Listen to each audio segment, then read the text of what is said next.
स्वागत है आपका ऑनलाइन स्टडी ग्रुप में। समसामयिक घटनासार करंट अर्धवार्षिकी 2022 को हम लोग देख रहे हैं। इसमें दो वीडियो हम लोग देख चुके हैं। पहला लेक्चर हम लोगों का राष्ट्रीय परिदृश्य पे था और दूसरा जो था वो अंतर्राष्ट्रीय परिदृश्य पे। और इस वाले लेक्चर में हम लोग आर्थिकी और पुरस्कार और खेल देखेंगे। और इस प्रकार हम लोग का जो घटनासार का वन लाइनर है वो पूरा पार्ट कंप्लीट हो जाएगा। जिन लोगों ने अभी तक पहले और दूसरे पार्ट को नहीं देखा है वो पहले पहला और दूसरा पार्ट कंप्लीट कर लें, उसके बाद तीसरे पार्ट को करें। और चलिए शुरू करते हैं। आर्थिक पहला प्रश्न है, मार्च 2022 में किस बैंक ने ग्रीन डिपॉजिट प्रोग्राम शुरू किया? तो डीबीएस बैंक इंडिया ने ग्रीन डिपॉजिट प्रोग्राम शुरू किया था। दूसरा प्रश्न है, किस भारतीय बैंक ने हाल ही में प्रतिबंधित रूसी संस्थान को बैंकिंग माध्यमों से भुगतान पर रोक लगा दी है? तो ये स्टेट बैंक ऑफ इंडिया ने हाल ही में प्रतिबंधित रूसी संस्थानों को बैंकिंग माध्यमों से भुगतान पर रोक लगा दी है। यहाँ स्टेट बैंक ऑफ इंडिया का जिक्र आ गया है तो हम लोग स्टेट बैंक ऑफ इंडिया का थोड़ा सा परिचय देख लें। एसबीआई जो है वो मूल रूप से जो एसबीआई है वो 1955 में आया और ये भारत में सार्वजनिक क्षेत्र का पहला बैंक है। और ये सार्वजनिक क्षेत्र का वर्तमान समय में एसबीआई सबसे बड़ा बैंक है। आगे बढ़ते हैं।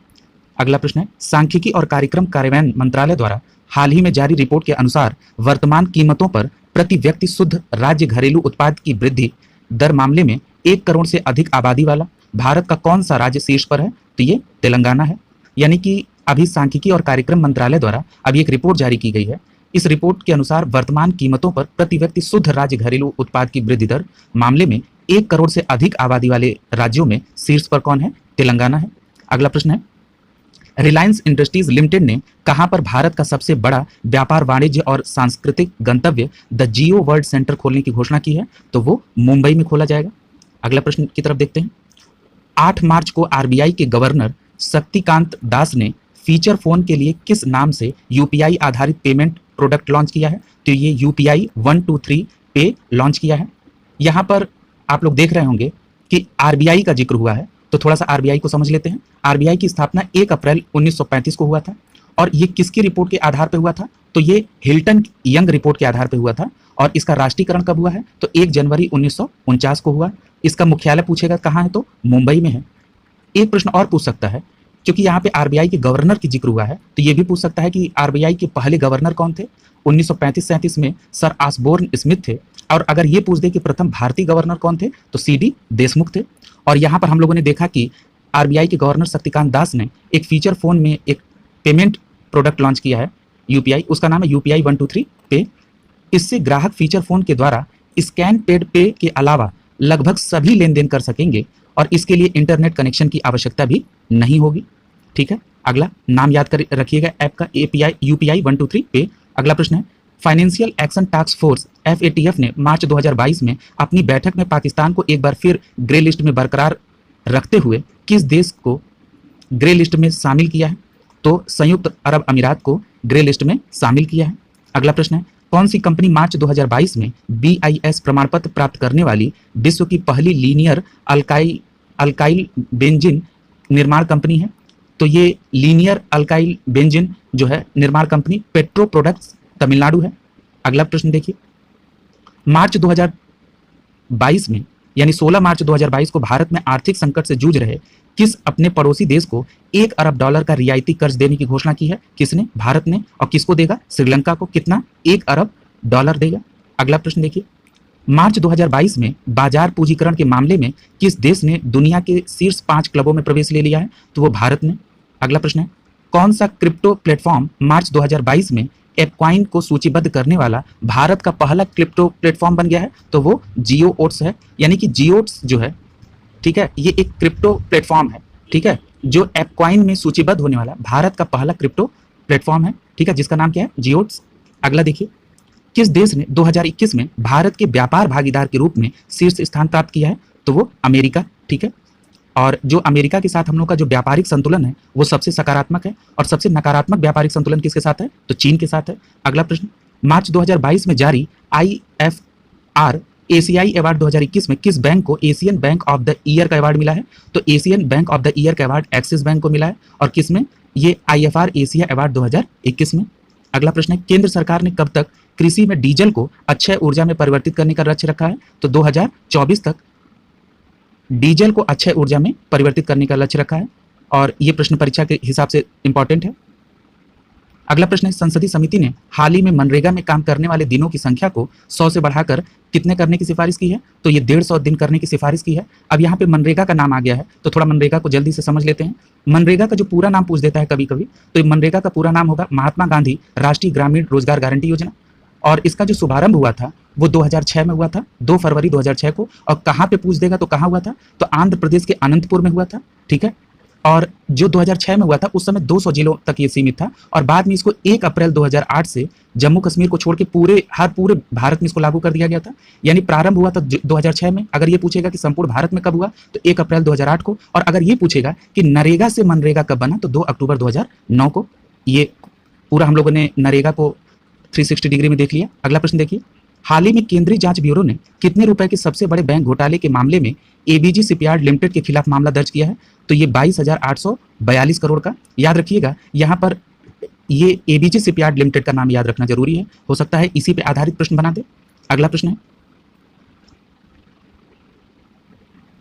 प्राकृतिक खेती को बढ़ावा देने के लिए हाल ही में किस संस्था द्वारा कृषि पारिस्थितिकी आधारित जीवा कार्यक्रम लॉन्च किया गया? तो जो प्राकृतिक कृषि को बढ़ावा देने के लिए जो कृषि पारिस्थितिकी आधारित जीवा कार्यक्रम नाबार्ड द्वारा जारी किया गया। अब यहाँ पर नाबार्ड का जिक्र आ गया, तो नाबार्ड का फुल फॉर्म क्या होता है? तो national bank for agriculture and rural development. इसकी स्थापना कब हुई थी? तो 12 जुलाई 1982 को। और ये भी पूछ सकता है कि ये किस समिति की अनुशंसा पे नाबार्ड बना था, तो बता दीजिएगा कि बी शिवरामन कमेटी पर। और नाबार्ड का मुख्यालय कहाँ पर है? तो नाबार्ड का मुख्यालय मुंबई में स्थित है। और यहाँ क्या कह रहा है कि कृषि पारिस्थितिकी आधारित जीवा कार्यक्रम, ठीक है। याद रखिएगा, जीवा का संबंध नाबार्ड से है, और ये प्राकृतिक कृषि को बढ़ावा देने के लिए किया गया। अगला प्रश्न है, 2021-22 के पहले अग्रिम अनुमानों के अनुसार 2021-22 में चालू कीमतों पर सकल मूल्य संवर्धन कृषि एवं संबद्ध क्षेत्रों का योगदान कितने प्रतिशत अनुमानित है? तो ये 18.8% अनुमानित है। अगला प्रश्न है, आर्थिक समीक्षा 2021-22 में भारतीय अर्थव्यवस्था में सकल घरेलू उत्पाद में कितने प्रतिशत वृद्धि का अनुमान है? तो 8 से 8.5% सकल घरेलू उत्पाद में वृद्धि का अनुमान है। किसमें? आर्थिक समीक्षा 2021-22 में।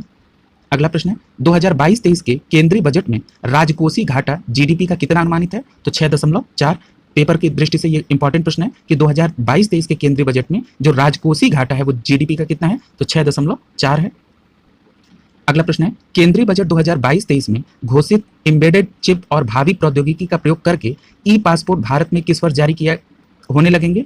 तो जो ई पासपोर्ट है वो 2022-23 से जारी होने लगेंगे।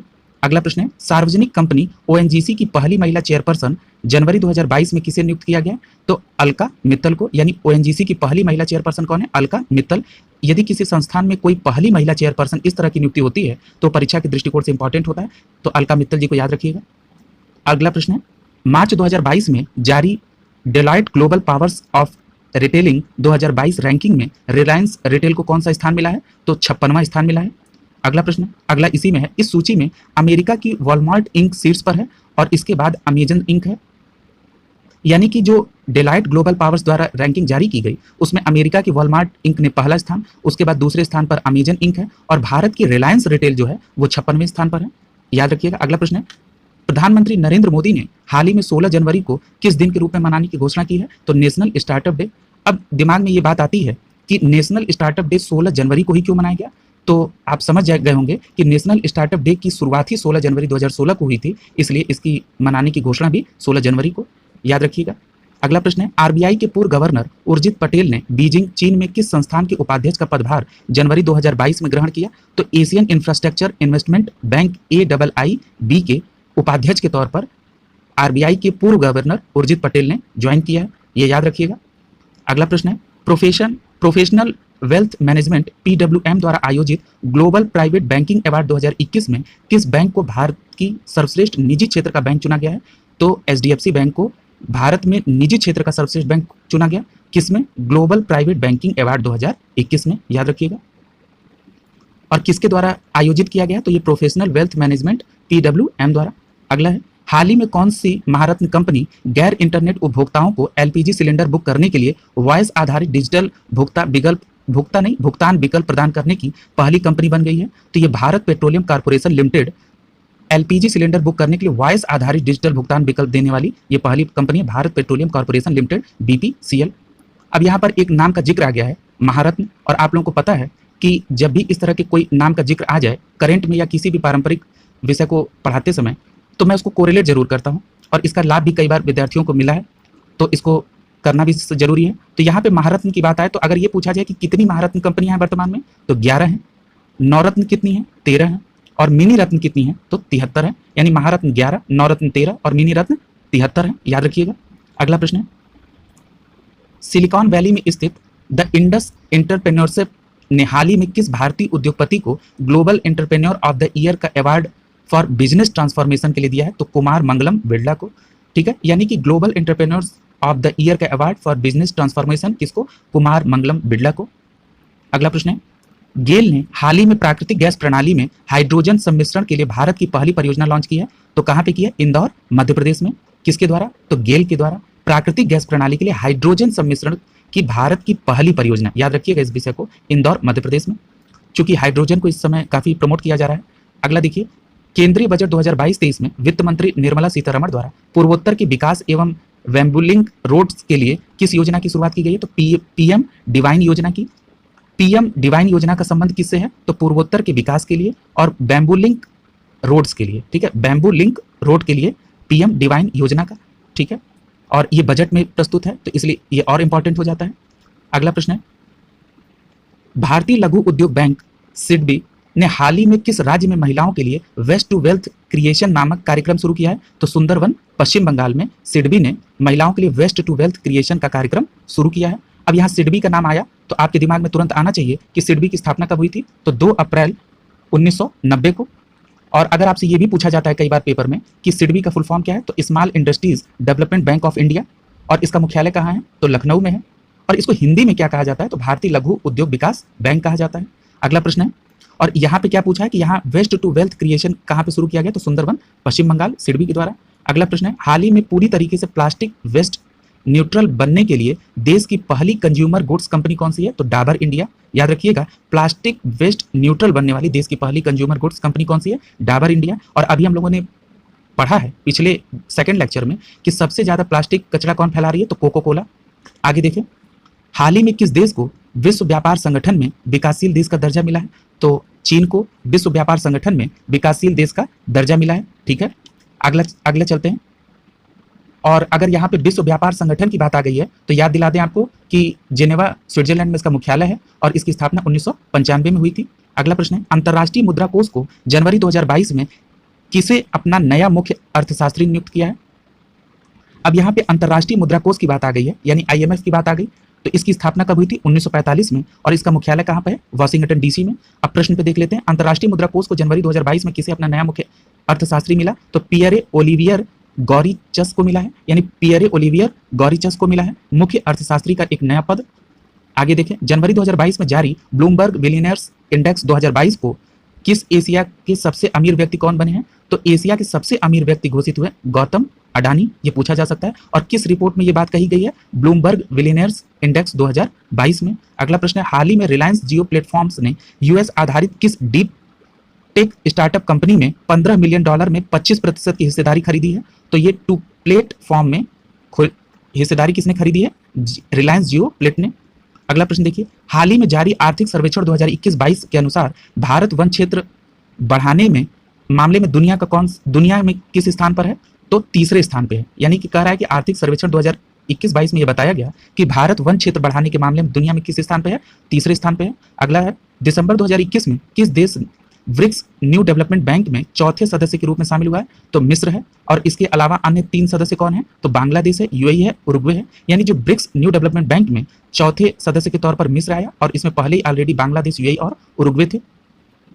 अगला है, नीति आयोग द्वारा दिसंबर 2021 में कृषि एवं जल संसाधन के क्षेत्र में 5 सबसे बेहतर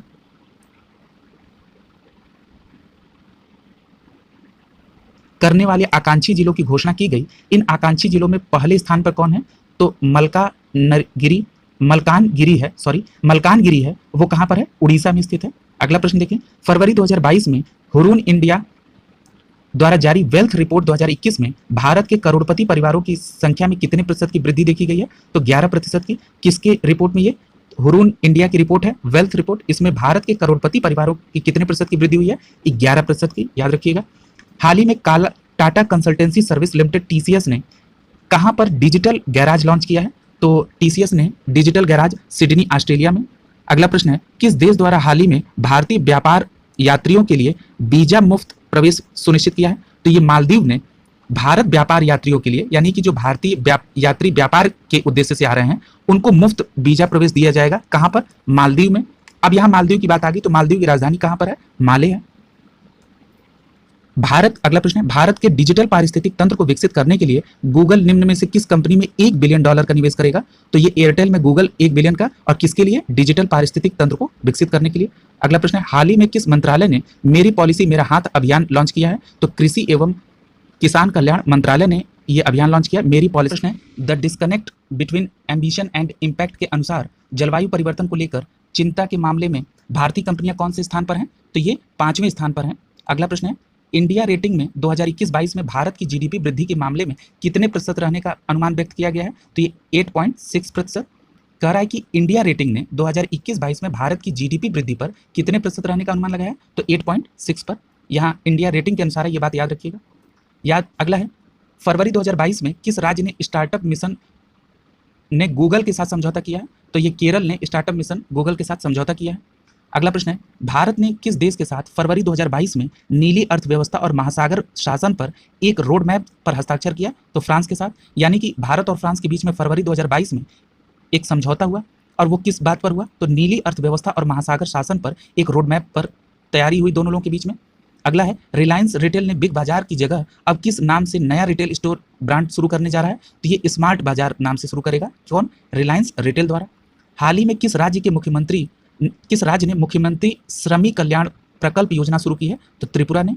क्या नाम है? मुख्यमंत्री श्रमिक कल्याण प्रकल्प योजना। अगला प्रश्न है, नवंबर 2021 में किस महिला को देश की सबसे धनी सेल्फ मेड महिला बनने का गौरव प्राप्त हुआ है? तो फाल्गुनी नायर को देश की सबसे धनी सेल्फ मेड महिला बनने का अवार्ड मिला।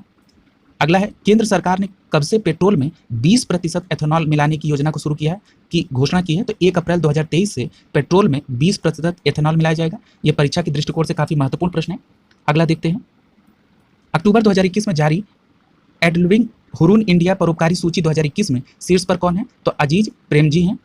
एडलविंग हुरून इंडिया परोपकारी सूची में अजीम प्रेमजी नंबर 1 पे हैं, याद रखिएगा। अगला है, इंडियन ऑयल कॉर्पोरेशन ने हाल ही में 3681 करोड़ के परिव्यय से कहां पर भारत का पहला मेगा स्केल मालेक एनहाइड्रेट प्लांट स्थापित करने का निर्णय लिया है? तो हरियाणा स्थित Panipat refinery and petrol complex में। और किसके द्वारा लिया गया है? तो ये इंडियन ऑयल कॉर्पोरेशन के द्वारा। ठीक है, मेगा स्केल मालेक एनहाइड्राइड प्लांट स्थापित होगा। अगला प्रश्न है, भारतीय रिजर्व बैंक ने हाल ही में सरकारी व्यवसाय को समझने के लिए किस बैंक को अपने एजेंसी के रूप में अधिकृत किया है? तो बंधन बैंक को। ठीक है, यानी कि और किसने किया? भारतीय रिजर्व बैंक ने सरकारी व्यवसाय को समझने के लिए किसके साथ गठबंधन किया है? तो बंधन बैंक के साथ, याद रखिएगा। 8 नवंबर को वाणिज्य एवं उद्योग मंत्रालय द्वारा जारी लॉजिस्टिक प्रदर्शन सूचकांक 2021 में कौन सा राज्य शीर्ष पर रहा? तो गुजरात। लॉजिस्टिक प्रदर्शन सूचकांक 2021 में शीर्ष पे गुजरात। और किसके द्वारा ये जारी किया गया है? तो ये वाणिज्य एवं उद्योग मंत्रालय द्वारा जारी किया गया। अगला प्रश्न है, भारतीय रिजर्व बैंक द्वारा 9 नवंबर 2021 को जारी पहले वैश्विक हैकाथॉन की थीम क्या है? Smart digital payment. ठीक है, और ये जो पहले वैश्विक हैकाथॉन जारी किया गया है, ये किसके द्वारा किया गया? ये आरबीआई के द्वारा। और क्या इसकी थीम है? Smart digital payment. अगला प्रश्न है, नवंबर 2021 में किस राज्य सरकार द्वारा श्रमिक मित्र योजना शुरू की गई है? तो जो श्रमिक मित्र योजना है वो दिल्ली सरकार द्वारा शुरू की गई है। अक्टूबर 2021 में किस कंपनी ने राजस्थान और गुजरात में सौर परियोजनाओं की स्थापना हेतु पहले ग्रीन टर्म लोन के लिए समझौते पर बैंक ऑफ इंडिया के साथ समझौता किया है? तो ये किया है एनटीपीसी आईएल ने। ठीक है, आरईएल। ठीक है, एनटीपीसी आरईएल ने समझौता किया है। किसके साथ समझौता किया है? तो ये बैंक ऑफ इंडिया के साथ। और किस बात के लिए? राजस्थान और गुजरात में सौर परियोजना स्थापित करने के लिए। ठीक है, ग्रीन टर्म लोन पर समझौता किया है। किसने? एनटीपीसी आरईएल ने। अगला प्रश्न है, अक्टूबर 2021 में किस बैंक ने भारत सरकार को चेन्नई मेट्रो रेल के विस्तार के लिए $365.67 मिलियन के ऋण को मंजूरी प्रदान की है? तो एशियन इंफ्रास्ट्रक्चर इन्वेस्टमेंट बैंक द्वारा। ठीक है, यानी चेन्नई मेट्रो रेल प्रणाली के लिए किसने पैसे को मंजूरी दी है? एशियन इंफ्रास्ट्रक्चर इन्वेस्टमेंट बैंक द्वारा। अगला प्रश्न है, 19 अक्टूबर 2021 को जारी दुनिया के 43 देशों में Mercer CFS global pension index में भारत को कौन सा स्थान मिला है? तो 40वां स्थान मिला है। ठीक है, याद रखिएगा कि Mercer CFS global pension index में भारत को 40वां स्थान। अगला प्रश्न है, वह ब्रिटिश बहुराष्ट्रीय बैंकिंग एवं वित्तीय सेवा कंपनी जिसे हाल ही में RBI ने 1.95 करोड़ रुपए का जुर्माना लगाया, तो स्टैंडर्ड चार्टर्ड बैंक को, ठीक है, याद रखिएगा 1.95 करोड़ का वो लगाया। अगला प्रश्न है, भारतीय रिजर्व बैंक ने अक्टूबर 2021 में किस बैंक को केंद्रीय प्रत्यक्ष कर बोर्ड CBDT की ओर से प्रत्यक्ष कर एकत्र करने के लिए अधिकृत किया है, तो करूर विश्व बैंक को, ठीक है। ये RBI ने CBDT की ओर से प्रत्यक्ष कर वसूलने के लिए किसको प्रत्यक्ष रूप से अधिकृत किया है, तो ये करूर विश्व बैंक को। अगला प्रश्न है, 15 अक्टूबर 2021 को जारी ग्लोबल हंगर रिपोर्ट में भारत की विश्व रैंकिंग कितनी है, तो ग्लोबल हंगर रिपोर्ट में भारत की विश्व रैंकिंग कितनी है, तो ये 101वीं रैंकिंग भारत की है। अब इसको एक चीज ये समझ लीजिए कि अगर ये पूछ दे कि ग्लोबल हंगर रिपोर्ट कौन जारी करता है, तो ये आयरलैंड की एक एजेंसी है, कंसर्न वर्ल्ड वाइड, और जर्मनी का एक संगठन है वर्ल्ड हंगर हेल्थ, जिसके द्वारा संयुक्त तौर पे ये जारी किया जाता है। और एक और महत्वपूर्ण है कि ये जो वैश्विक हंगर रिपोर्ट है, ये 4 संकेतों पर आधारित होता है, अल्प पोषण, चाइल्ड वेस्टिंग, चाइल्ड स्टैंडिंग और बाल मृत्यु दर पर। ये याद रखिएगा, अगर ये नाम आप भूल भी रहे हो चारों, तो ये याद रखिएगा कि ये 4 संकेत पर आधारित होता है। अगला है, अक्टूबर 2021 में फोर्ब्स द्वारा जारी विश्व की सर्वश्रेष्ठ नियोक्ता 2021 रैंकिंग में भारत की कॉर्पोरेट्स में किस भारतीय कंपनी ने शीर्ष स्थान प्राप्त किया है, तो रिलायंस इंडस्ट्रीज ने। किस भारतीय कंपनी द्वारा यूफिल नाम से एक स्वचालित ईंधन भरने की तकनीकी की शुरुआत की गई है, तो वो Bharat petroleum corporation limited BPCL द्वारा यूफिल का संबंध है। अगला है, भारत सरकार ने 12 अक्टूबर 2021 को किस संस्थान को महारत्न कंपनी का दर्जा प्रदान किया है, तो पावर फाइनेंस कॉर्पोरेशन लिमिटेड को। अगला प्रश्न है, अक्टूबर 2021 में जारी रिन्यूएबल एनर्जी कंट्री अट्रैक्शनेबल इंडेक्स 2021 में भारत को कौन सी रैंकिंग दी गई है, तो तीसरी रैंकिंग, ठीक है। किसमें, रिन्यूएबल एनर्जी कंट्री अट्रैक्टिवनेस, ठीक है, यानी कि रिन्यूएबल एनर्जी के मामले में कौन सी कंट्री जो है अट्रैक्टिवनेस में इंडेक्स में है, भारत को कौन सा स्थान है, तो तीसरा स्थान है। अगला प्रश्न है, अक्टूबर 2021 में RBI द्वारा केंद्रीय प्रत्यक्ष कर यानी CBDT और केंद्रीय अप्रत्यक्ष कर एवं सीमा शुल्क बोर्ड CBIC की ओर से किस बैंक को प्रत्यक्ष तथा अप्रत्यक्ष कर एकत्र करने के लिए अधिकृत किया गया है, तो ये इंड बैंक को, ठीक है। और ये किसके द्वारा, ये RBI के द्वारा। हाल ही में किस विश्व इस्पात संघ का नया अध्यक्ष चुना गया है, तो साजन जिंदल को, यानी कि विश्व इस्पात संघ द्वारा नया अध्यक्ष किसको चुना गया, साजन जिंदल को, याद रखिएगा। निम्नलिखित में से किस राज्य में हाल ही में भारत का पहला मछली बाजार ऐप फिश वाले लॉन्च किया है, तो असम मिनिस्ट्री ऑफ फिशेज ने, यानी कि फिश वाले ऐप किसने लॉन्च किया है, तो असम मिनिस्ट्री ऑफ फिशेज द्वारा। अगला प्रश्न है, अक्टूबर 2021 में किस रेटिंग एजेंसी ने भारत की सॉवरेन रेटिंग आउटलुक को नकारात्मक से स्थिर में परिवर्तन किया है, तो मूडीज ने, याद रखिएगा इस प्रश्न को। मूडीज काफी हायर लेवल की रेटिंग एजेंसी है, तो इसने भारत की सॉवरेन रेटिंग को नकारात्मक से स्थिर किया है। अगला प्रश्न है, हाल ही में दालचीनी की सबसे पहली संगठित खेती शुरू किसने की है, कौन सा राज्य किया है, तो ये हिमाचल प्रदेश।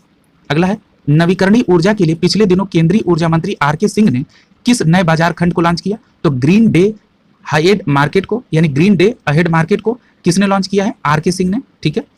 और किसके लिए, नवीकरणीय ऊर्जा के लिए। अगला प्रश्न है, अक्टूबर 2021 में Indian crypto exchange coin DX company ने किस बॉलीवुड अभिनेता को अपना ब्रांड एम्बेसडर बनाया है, तो अमिताभ बच्चन को, ठीक है। अगला प्रश्न है, नागरिक उड्डयन मंत्रालय ने 27 अक्टूबर 2021 को किस योजना की शुरुआत की, तो कृषि उड़ान 2.0। अगला प्रश्न है, कृषि उड़ान 2.0, इसी में विस्तार दिया है कि कृषि उड़ान 2.0 योजना की शुरुआत होने से कृषि उत्पादों और खाद्यान्नों की बर्बादी कम होगी। इस योजना के तहत घरेलू एयरलाइंस के लिए नागर विमानन मंत्रालय लैंडिंग, पार्किंग, टर्मिनल नेविगेशन और लैंडिंग चार्ज को पूरी तरीके से छूट देगा। यानी कि बर्बादी कैसे कम होगी, जैसे मान लीजिए कि जो ऐसे प्रोडक्ट है जो ज़्यादा ड्यूरेबिलिटी नहीं होती है, तो उसको समय से पहुंचा दिया जाएगा, तो यानी उनके खराब होने के चांसेस बच जाएंगे। अगला है, अक्टूबर 2021 में जारी डिजिटल 2021 अक्टूबर ग्लोबल स्नैपशॉट नामक रिपोर्ट में दुनिया की कितने प्रतिशत आबादी मोबाइल फोन का उपयोग करती है, तो 65% आबादी मोबाइल फोन का उपयोग करती है। यहाँ पे आर्थिकी कंप्लीट हुआ। अब हम लोग पुरस्कार को देखेंगे। मार्च 2022 में भौतिक विज्ञान के क्षेत्र में उत्कृष्ट योगदान के लिए किस वैज्ञानिक अनुसंधान, मतलब उत्कृष्ट योगदान और वैज्ञानिक अनुसंधान के लिए 31वें GD बिड़ला पुरस्कार से किसको सम्मानित किया गया है, तो प्रोफेसर नारायण प्रधान को। किस क्षेत्र में है, तो ये भौतिक विज्ञान में है। GD बिड़ला पुरस्कार प्रोफेसर नारायण प्रधान को। अगला, हाल ही में किस संस्था को इंदिरा गांधी शांति पुरस्कार दिया गया, तो ये 2021 प्रथम को, यानी प्रथम एक संस्था है जिसे इंदिरा गांधी शांति पुरस्कार 2021 दिया गया। अगला प्रश्न है, वह इंडियन डॉक्यूमेंट्री जिसे हाल ही में 94 अकादमी पुरस्कारों में सर्वश्रेष्ठ वृत्ति चित्र फीचर की श्रेणी में नामित किया गया है? तो राइटिंग विथ फायर को, यानी राइटिंग विथ फायर एक इंडियन डॉक्यूमेंट्री है जिसे हाल ही में 94वें अकादमी पुरस्कार में सर्वश्रेष्ठ वृत्ति चित्र फीचर फिल्म की श्रेणी में नामित किया गया है। अगला है नमिता गोखले, वह अंग्रेजी उपन्यास जिसे हाल ही में साहित्य अकादमी पुरस्कार 2021 से सम्मानित किया गया है। तो नमिता गोखले ने एक उपन्यास लिखा जो अंग्रेजी में है जिसे साहित्य अकादमी पुरस्कार 2021 दिया गया। उसका नाम क्या है? Things to leave behind. Things to leave behind Sahitya Akademi पुरस्कार, रिटन बाय नमिता गोखले। और किस लैंग्वेज में? अंग्रेजी में। वह भारतीय मूल की ब्रिटिश लेखिका जिसे उनके बच्चों की किताब द क्रॉसिंग के लिए प्रतिष्ठित ब्रिटिश पुरस्कार कार्नेगी मेडल दिया गया है, तो वो मंजीत मान को दिया गया है।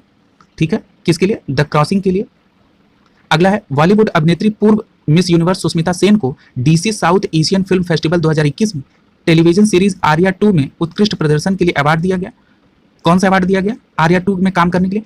एक है international association of working women award, किसको? सुष्मिता सेन को। अगला, और ये क्या रह चुकी है? पूर्व मिस यूनिवर्स रह चुकी है। अगला है हाल ही में किस देश की प्रधानमंत्री को संयुक्त राष्ट्र के सतत विकास समाधान द्वारा प्रदत्त एसडीजी प्रोग्रेस अवार्ड से सम्मानित किया गया? तो बांग्लादेश की प्रधानमंत्री शेख हसीना को एसडीजी प्रोग्रेस अवार्ड दिया गया। और ये किसके द्वारा? संयुक्त राष्ट्र के सतत विकास समाधान नेटवर्क द्वारा। ये इंपॉर्टेंट प्रश्न है। अगला प्रश्न है भारतीय निर्देशक पीएस विनोद राज द्वारा निर्देशित एक तमिल फिल्म जिसे हाल ही में 20वें ढाका अंतर्राष्ट्रीय फिल्म महोत्सव में एशियाई फिल्म प्रतियोगिता खंड में सर्वश्रेष्ठ फिल्म पुरस्कार मिला, तो उसका नाम क्या है? कुंजगल। ठीक है, क्या नाम है? कुंजगल को। और इसके निर्देशक का नाम क्या है? पीएस विनोद राज। ठीक है, और ये तमिल फिल्म है। अगला है वह बॉलीवुड अदाकारा जिसे हाल ही में प्रतिष्ठित भारत रत्न डॉक्टर अंबेडकर पुरस्कार 2022 मिला है, तो हर्षाली मल्होत्रा को। हर्षाली मल्होत्रा जो है उनको कौन सा अवार्ड मिला है? ये भारत रत्न अंबेडकर पुरस्कार 2022। ठीक है, और अगला प्रश्न है हाल ही में घोषित सुभाष चंद्र बोस आपदा प्रबंधन पुरस्कार 2022 प्राप्त करने वाले दो राज्य कौन से हैं? तो गुजरात और सिक्किम, जिनको सुभाष चंद्र बोस आपदा प्रबंधन पुरस्कार 2022 मिला है। प्रधानमंत्री नरेंद्र मोदी को हाल ही में किस देश ने सर्वोच्च नागरिक पुरस्कार अवार्ड दिया और उसका नाम क्या है? Order of the drug Gyalpo. ठीक है, order of the drug Gyalpo ये भूटान का सर्वोच्च नागरिक सम्मान है जो प्रधानमंत्री नरेंद्र मोदी जी को दिया गया। अगला है पर्यावरण प्रबंधन के लिए दिया जाने वाला प्रतिष्ठित गोल्डन पीकॉक अवार्ड 2021 लगातार तीसरे वर्ष किस प्रतिष्ठान को दिया गया? तो स्टील अथॉरिटी ऑफ इंडिया को। अगला प्रश्न है और किसके लिए? पर्यावरण प्रबंधन के लिए। अगला प्रश्न है वह देश जहां की पर्यावरण वकील रिजवाना हसन को हाल ही में 2022 में अंतर्राष्ट्रीय महिला साहस पुरस्कार दिया गया, तो ये बांग्लादेश की है। इनका नाम क्या है? रिजवान हसन। ठीक है, और अंतर्राष्ट्रीय महिला साहस पुरस्कार जीता इन्होंने बांग्लादेश की। असम सरकार ने हाल ही में देश के किस प्रतिष्ठित उद्योगपति को अपना सर्वोच्च नागरिक सम्मान असम वैभव प्रदान किया है? तो रतन टाटा को। और किस सरकार ने? असम सरकार ने असम वैभव रतन टाटा को। अगला प्रश्न है बच्चों के खिलाफ अपराध और हिंसा के मुकाबले करने के लिए उल्लेखनीय कार्य के लिए किस संस्था को हाल ही में सिल्वर श्रेणी में स्कॉच अवार्ड मिला? तो फोरेंसिक साइंस लैबोरेटरीज को। ठीक है, अगला है वह राज्य जिसे हाल ही में कला और शिल्प ग्राम संगठन KACV को 2021 में अंतर्राष्ट्रीय शिल्प पुरस्कार दिया गया, तो केरल को। ठीक है, अंतर्राष्ट्रीय शिल्प पुरस्कार किसको? केरल को। अगला प्रश्न है किस देश के पूर्व प्रधानमंत्री को नेताजी अवार्ड मिला है 2022 का? तो वो शिंजो आबे को, जो पूर्व प्रधानमंत्री जापान। अगला प्रश्न है स्कॉच के chief minister of the year का अवार्ड किसको दिया गया? तो आंध्र प्रदेश के मुख्यमंत्री YVS जगनमोहन रेड्डी को। ये पूर्व में प्रश्न हो भी चुका है। अगला देखिए फरवरी 2022 में पाकिस्तान के दूसरे सर्वोच्च नागरिक सम्मान हिलाल ए पाकिस्तान को किसे दिया गया? तो ये पाकिस्तान ने हिलाल ए पाकिस्तान जो सर्वोच्च नागरिक सम्मान है वो बिल गेट्स को दिया। हाल ही में Dada Saheb Phalke international film festival award 2022 में किसे बेस्ट फिल्म अवार्ड दिया गया? तो शेरशाह को। ये बहुत इंपॉर्टेंट प्रश्न है। Dada Saheb Phalke international festival award 2022 किसको? बेस्ट फिल्म के लिए शेरशाह को। अगला प्रश्न है हाल ही में यूनेस्को द्वारा ABU पीस मीडिया अवार्ड 2021 किन दो संस्थाओं को दिया गया? तो दूरदर्शन और ऑल इंडिया रेडियो को। अगला प्रश्न है किस मोटर वाहन कंपनी ने हाल ही में इंडिया ग्रीन एनर्जी अवार्ड 2020 से सम्मानित किया गया? तो TVS मोटर्स को, TVS को दिया गया। वह दक्षिण अफ्रीकी लेखक जिन्हें उनके उपन्यास द प्रॉमिस के लिए 2021 का बुकर पुरस्कार दिया गया, तो डेमन गलगुट को। याद रखिएगा ये एक दक्षिण अफ्रीकी लेखक हैं और इनको कौन सा पुरस्कार दिया गया? तो बुकर पुरस्कार 2021। और किस उपन्यास के लिए? द प्रॉमिस के लिए। ये बहुत इंपॉर्टेंट प्रश्न है, ये याद रख लीजिएगा।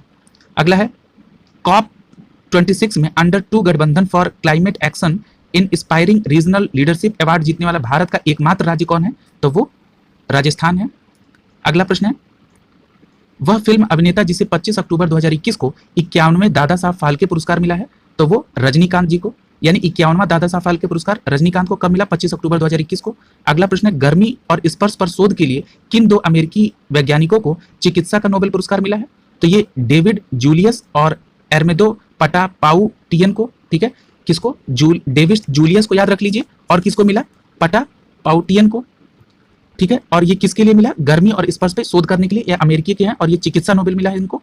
अगला है, एस्ट्रोनॉटिकल सोसाइटी ऑफ इंडिया, यानी एस्ट्रोनॉटिकल सोसाइटी ऑफ इंडिया द्वारा हाल ही में प्रतिष्ठित आर्यभट्ट पुरस्कार किसे दिया गया? तो डॉक्टर सतीश रेड्डी को।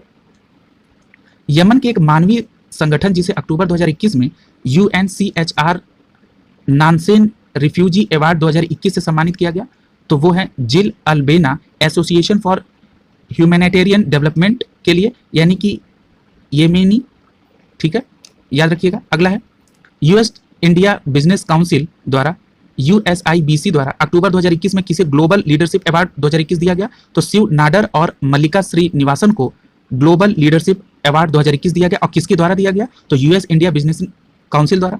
अगला प्रश्न है, वर्ष 2021 में साहित्य का नोबेल पुरस्कार किसे दिया गया? तो अफ्रीकी मुल्क के इंग्लैंड के अब्दुल रजाक गुरनाह को, ठीक है, ये साहित्य का नोबेल पुरस्कार दिया गया इनको, ठीक है।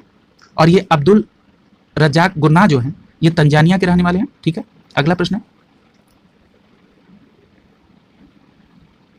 अभिव्यक्ति की स्वतंत्रता की रक्षा और उसके प्रयासों के लिए वर्ष 2021 में नोबेल पुरस्कार किसे दिया गया? तो मारिया रेसा को, जो फिलीपींस की हैं, और दिमित्री गुराटोव को, जो रूस के हैं। इन दोनों लोगों को नोबेल का शांति पुरस्कार 2021 दिया गया। मारिया रेसा फिलीपींस और दिमित्री गुराटोव को रूस के। अगला प्रश्न है, श्रम अर्थशास्त्र में उल्लेखनीय योगदान के लिए किन्हें 2021 में अर्थशास्त्र का नोबेल पुरस्कार में आधी राशि देने की घोषणा की है? तो डेविड कार्ड, अमेरिका। अगला प्रश्न है, अक्टूबर 2021 में किस भारतीय राज्य को सर्वाधिक फिल्म अनुकूल राज्य घोषित किया गया? तो वो। अगला टॉपिक है खेल। विश्व की नंबर 1 टेनिस खिलाड़ी जिन्हें 23 मार्च 2022 को 25 वर्ष की उम्र में टेनिस से संन्यास लेने की घोषणा की है, तो ये ऑस्ट्रेलिया की एशले बार्टी हैं।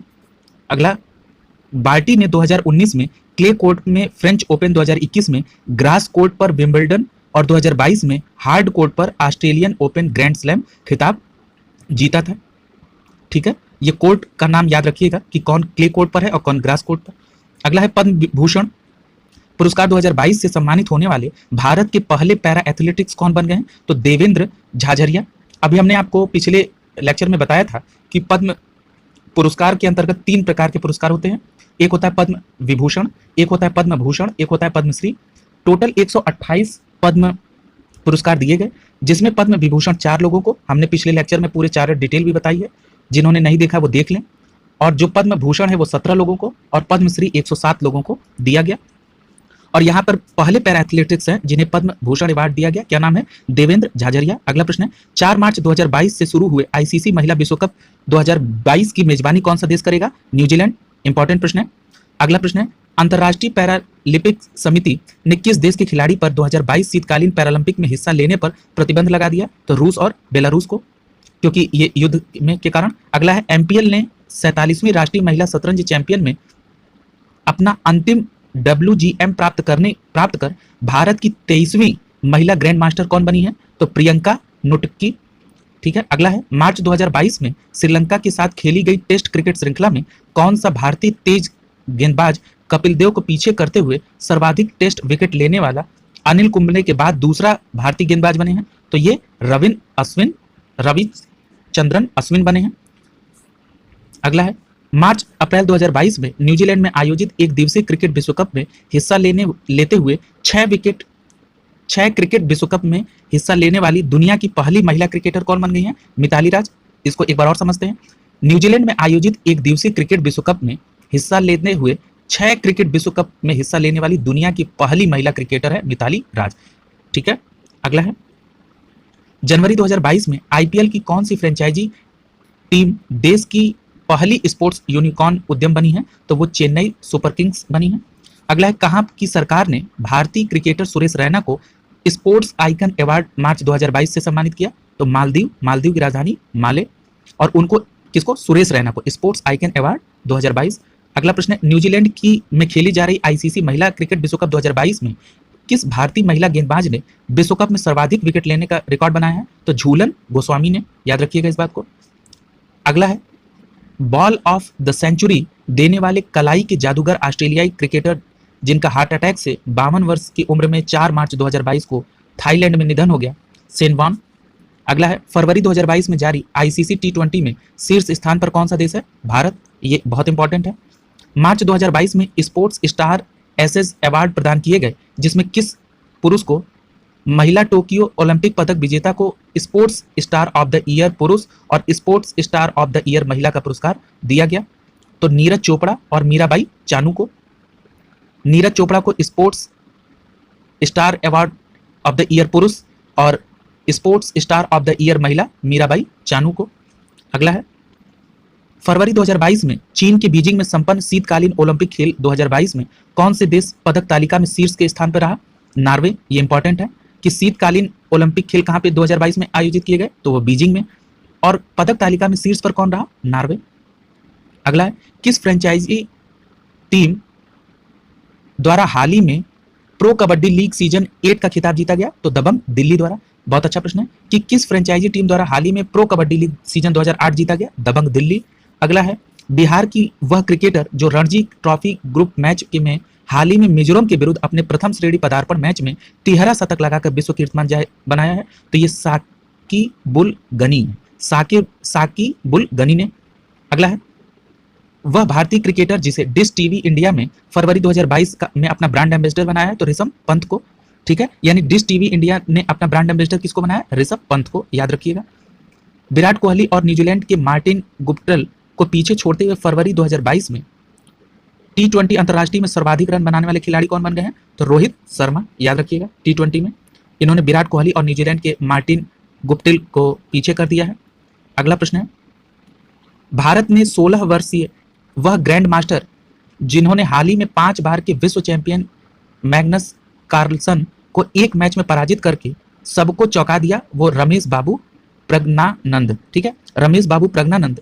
ठीक है, वो भारत के 16 वर्षीय ग्रैंड मास्टर जिन्होंने हाल ही में 5 बार के विश्व चैंपियन मैग्नस कार्लसन को हरा दिया है। ठीक है, उनका नाम क्या है? उस 16 वर्षीय ग्रैंड मास्टर का नाम रमेश बाबू प्रज्ञानंद। अगला है, हाल ही में रेल मंत्रालय ने कहां पर भारत की सबसे बड़ी कुश्ती अकादमी स्थापित की है? तो किशनगंज, दिल्ली में, याद रखिएगा। हाल ही में आईपीएल फ्रेंचाइजी अहमदाबाद ने टीम का नाम परिवर्तित करके क्या रखा है? गुजरात टाइटंस। ठीक है, गुजरात टाइटंस। ठीक है, अगला है, अंतर्राष्ट्रीय क्रिकेट परिसर आईसीसी ने 24 जनवरी 2022 को घोषित अपने पुरस्कारों में cricketer of the year sir Garfield Sobers trophy प्रदान की गई है। तो शाहीन अफरीदी को, अब पाकिस्तान के हैं शाहीन अफरीदी, और इनको क्या दिया गया है? Cricketer of the year sir Garfield Sobers trophy. अगला है, विश्व फार्माल्यूपिन लिमिटेड ने हाल ही में किस महिला खिलाड़ी को अपने शक्ति अभियान के लिए ब्रांड एम्बेसडर बनाया? तो एमसी मैरीकॉम को। क्या नाम है कंपनी का? वैश्विक फार्माल्यूपिन लिमिटेड। और किसको, किस अभियान के लिए? तो शक्ति अभियान के लिए मैरीकॉम को। अगला है, किस प्रसिद्ध गोल्फर को मार्च 2022 में वर्ल्ड हॉल ऑफ फेम में शामिल किया गया है? तो टाइगर वुड्स, अमेरिका को। इनको, ये टाइगर वुड्स जो अमेरिका की है, ये क्या है? गोल्फर है, और इनको किसमें? वर्ल्ड हॉल फेम में शामिल किया गया है। अगला है, 24वें शीतकालीन ओलंपिक खेलों का आयोजन 4 से 20 फरवरी के बीच में कहां पर हुआ? तो बीजिंग, चीन में। अभी हम लोगों ने इसका जिक्र कर लिया है। अगला है, फरवरी 2022 में आईसीसी अंडर 19 वर्ल्ड क्रिकेट विश्व कप को रिकॉर्ड 5वीं बार जीतने वाली टीम ने फाइनल में किस देश की टीम को पराजित किया? तो इंग्लैंड को। अगला है, श्रीलंका के विरुद्ध मार्च 2022 में खेले गए टेस्ट मैचों में एक पारी में 28 रन पर अर्धशतक बनाकर किसने कपिल देव के 30 गेंद का रिकॉर्ड तोड़ दिया? तो ऋषभ पंत ने। उन्होंने 28 गेंदों पे अर्धशतक बनाया था। किसने? ऋषभ पंत ने। और कपिल देव ने कितने पे बनाया था? 30 गेंद पे। और ये इन्होंने, ऋषभ पंत ने किसके विरुद्ध ये खेला है मैच? श्रीलंका के विरुद्ध। अगला है, वह महिला भारतीय खिलाड़ी जिन्होंने आईसीसी में 24 जनवरी 2022 को वर्ष की सर्वश्रेष्ठ महिला खिलाड़ी रासेल हेओई फ्लिंट अवार्ड से सम्मानित किया गया? तो स्मृति मंथाना को। अगला है, वह महिला क्रिकेटर जिसे बैंक ऑफ बड़ौदा ने 5 जनवरी 2022 को अपना ब्रांड एम्बेसडर बनाया? तो वो है सैफाली वर्मा। ये बहुत इंपॉर्टेंट है कि ब्रांड एम्बेसडर बनी है बैंक ऑफ बड़ौदा की महिला क्रिकेटर है सैफाली वर्मा। अगला प्रश्न है, हाल ही में किस राज्य ने खेलों को बढ़ावा देने के लिए खेल नर्सरी की शुरुआत की है? तो हरियाणा ने खेल नर्सरी की शुरुआत। अगला प्रश्न है, फरवरी 2022 में कौन सी टीम 1000 वनडे मैच खेलने वाली दुनिया की पहली टीम बन गई है? तो वो भारत है। अगला प्रश्न है, यह मैच अहमदाबाद में नरेंद्र मोदी स्टेडियम में वेस्टइंडीज के विरुद्ध 6 फरवरी 2022 को खेला गया। अगला है, राष्ट्रीय स्तर की किस निशानेबाज महिला खिलाड़ी को 2041 जलवायु बल अटलांटिक अभियान के लिए भारतीय प्रतिनिधित्व के लिए चुना गया है? तो आरुषि वर्मा को। ठीक है, एक निशानेबाजी खिलाड़ी है, ठीक है, जिन्हें 2041 जलवायु बल अटलांटिक अभियान के लिए चुना गया है, आरुषि वर्मा को। 12 से 23 मई 2022 के बीच 31वें दक्षिण पूर्व एशियाई खेल 2022 कहाँ होंगे? तो वियतनाम में होगा। ये इंपॉर्टेंट है। 31वां दक्षिण पूर्वी एशियाई खेल 2022 कहाँ होगा? तो वियतनाम में होगा।